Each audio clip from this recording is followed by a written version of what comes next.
अब तो आइए सुनते हैं श्री दुर्गा सप्तशती का पहला अध्याय। महर्षि मार्कंडेय जी बोले, भगवान सूर्य के पुत्र सवर्णी की उत्पत्ति की कथा को मैं विस्तार से कहता हूँ, आप ध्यान से सुनिए। सूर्य की छाया से उत्पन्न सर्विणा जगत जननी महामाया की कृपा से जैसे मनवंतर के अधिपति बने, वह कथा सुनिए। प्राचीन काल में स्वारोचिष मनवंतर के चैतवंशी राजा सुरथ समस्त पृथ्वी के चक्रवर्ती राजा हुए। वे प्रजा को अपने पुत्रों की भांति पालन करते थे। यवन राजाओं से राजा सुरथ की शत्रुता हो गई। दुष्ट दलन राजा सुरथ से उनका भयंकर युद्ध हुआ और थोड़ी सेना होने से यवन राजाओं ने सुरथ को हरा दिया।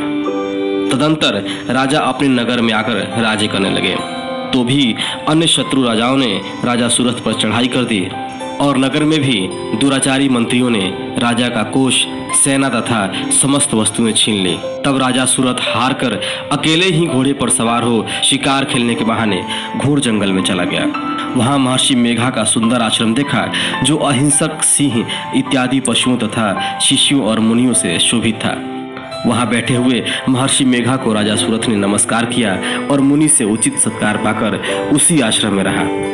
कुछ काल के बाद फिर वह अपने राज्य तथा प्रजा की चिंता में विचरने लगा कि जिस राज्य को मेरे पूर्वजों ने भली भांति चलाया और प्रजा का पालन किया, वह आज मुझसे चला गया। वे दुष्ट मंत्री राज्य का पालन धर्म नीति के अनुसार कर रहे होंगे या नहीं, और मेरा मुख्य हाथी भी दुश्मनों के वश में हो जाने से क्या क्या कष्ट भोगता होगा। जो आज्ञाकारी नौकर नित्य प्रसन्नता से धन और भोजन प्राप्त करते थे, अब उन दुष्ट राजाओं के आश्रय में रहकर कष्ट पाते होंगे। मंत्री राज्य के धन को कुमार्ग में व्यर्थ ही अपव्यय करते होंगे। जो धन मेरे पूर्वजों ने बड़े कष्ट से संग्रह किया था, सो नष्ट हो गया होगा। इसी प्रकार वह राजा राज्य की सभी बातों की चिंता करने लगा। कुछ समय पश्चात एक दिन आश्रम के समीप एक वैश्य को आते देखा, तो राजा ने उससे पूछा कि अरे भाई, तुम कौन हो और यहाँ क्यों आए हो? तुम्हारा मलिन मुख शोक युक्त क्यों दिखाई देता है? इस प्रकार राजा सूरथ की बातों को सुनकर उस समाधि नाम के वैश्य ने राजा सूरथ से कहा कि हे राजन, मैं समाधि नाम का एक वैश्य हूँ। मेरा जन्म धनवान कुल में हुआ। मेरे दुष्ट स्त्री पुत्र आदि ने मुझे धन के लोभ में घर से निकाल दिया है। मेरा धन छीन लिया और मैं धन, स्त्री, पुत्र से रहित हूँ। अब मैं अकेला दुखी होकर इस वन में आया हूँ। मुझे अपनी स्त्री बंधुओं का कुछ पता नहीं। मैं यहाँ रहने के कारण अपनी स्त्री, पुत्र तथा स्वजनों की परिस्थिति को नहीं जानता कि वे इस समय अपने स्थान पर सुखी हैं या दुखी। मैं यह भी नहीं जानता कि मेरे पुत्र सदाचारी हैं या व्यभिचारी। राजा बोला, जिन स्त्री पुत्र आदि ने तेरे धन संपत्ति को छीन लिया है, फिर उन्हीं के स्नेह में तेरा मन क्यों जाता है? वैश्य बोला, आपने मेरे विषय में जो बातें कही वे वास्तव में सत्य हैं, परंतु मैं क्या करूं? मेरा चित्त फिर भी उन्हीं में आसक्त होता है। क्या करूं? इन स्वजनों के निर्मोही होने पर भी मेरे मन में उनके प्रति प्रेम है। मार्कंडेय ऋषि बोले, द्विश्रेष्ठ। तत्पश्चात राजा सूरथ और समाधि वैश्य दोनों मिलकर मेघा मुनि के समीप गए और प्रणाम करके बैठकर मेधा ऋषि के साथ कथा प्रसंग करने लगे। राजा बोला, हे भगवान, मैं आपसे एक बात पूछना चाहता हूँ, आप कृपा करके बताओ। हे महाराज, मेरा मन वश में नहीं है, इससे मन दुखित है।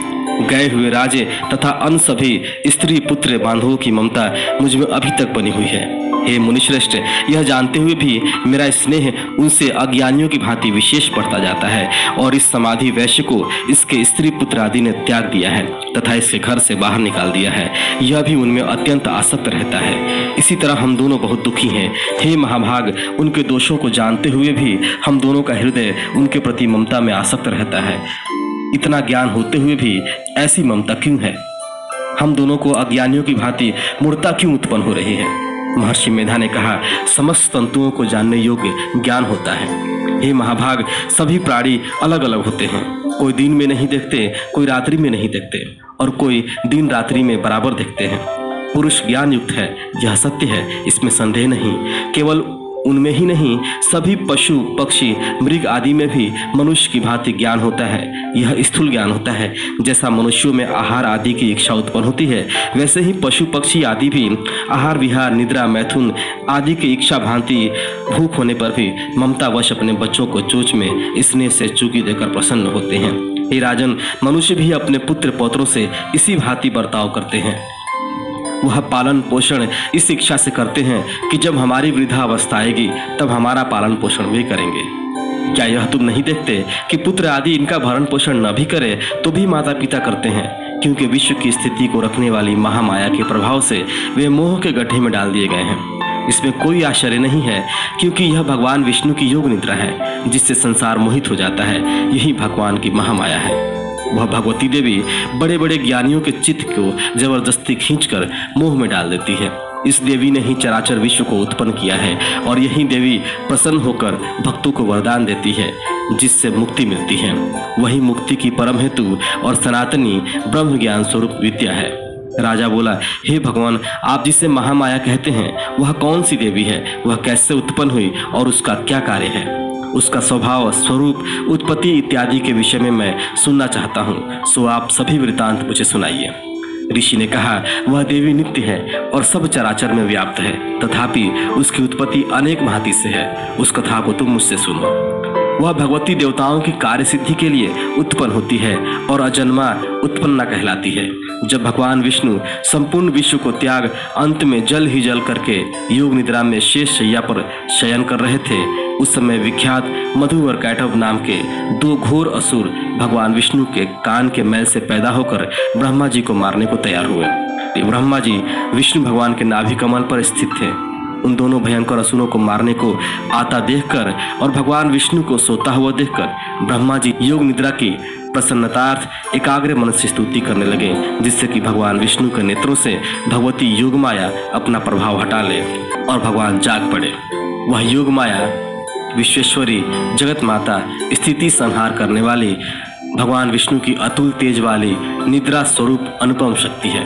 ब्रह्मा जी बोले, हे महामाये, तुम स्वतः अर्थात देवताओं को पालने वाली हो, तुम स्वदा हो, तुम वषटकार स्वर हो, अमृत भी तुम ही हो, अक्षरों में स्वर तुम ही हो तथा नित्य आदि मात्रा भी तुम ही हो। हे देवी, तुम ही संध्या सावित्री और संसार की जननी हो, और हे मातेश्वरी, विश्व को उत्पन्न, पालन और संहार करने वाली आप ही हो। आप ही महाविद्या, महामाया, महामेधा, महास्मृति और महामोहा, महादेवी, महासुरी हो। आप ही समस्त चराचर के तीनों गुणों सत्य रज तम को उत्पन्न करने वाली प्रकृति हो। आप ही काल रात्रि, प्रलय स्वरूपा महारात्रि तथा दारुण मोह रात्रि हो। आप खड़ग, शूल, घोर गदा, चक्र, शंख, धनुष, बाण, भुषुंडी, परिधि आदि अस्त्र शस्त्रों को धारण करने वाली हो। हे देवी, आप ही सौम्यता हो तथा संसार में आप ही अति सुंदर हो। पर और अपराधों में श्रेष्ठ आप ही परमेश्वरी हो। जो इस विश्व की रचना, पालन और संहार करते हैं, उन भगवान विष्णु को आपने अपने निद्रा वश कर लिया है। फिर भला बताइए, और कौन आपके प्रार्थना करने में समर्थ है, जबकि आपने भगवान विष्णु, शंकर तथा मुझसे यह शरीर ग्रहण कर लिया है। आप तो अपने प्रभाव से स्वयं प्रशंसित हो। मधु और कैटभ नाम के इन महादुष्टों को आप मोह लीजिए और विश्वपति भगवान अच्युत को जगाइए। इन दोनों महासुरों का संहार करने के लिए भगवान को बुद्धि दीजिए।